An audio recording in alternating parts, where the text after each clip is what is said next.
Azithral XL 200 liquid is an antibiotic medication.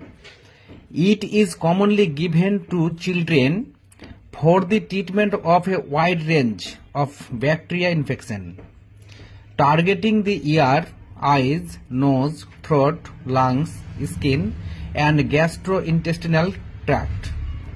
Azithral XL 200 liquid works by inhibiting the growth of the infection causing bacteria and stopping it from multiplying.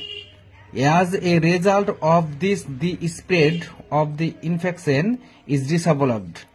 Azithral XL 200 liquid is usually given once a day.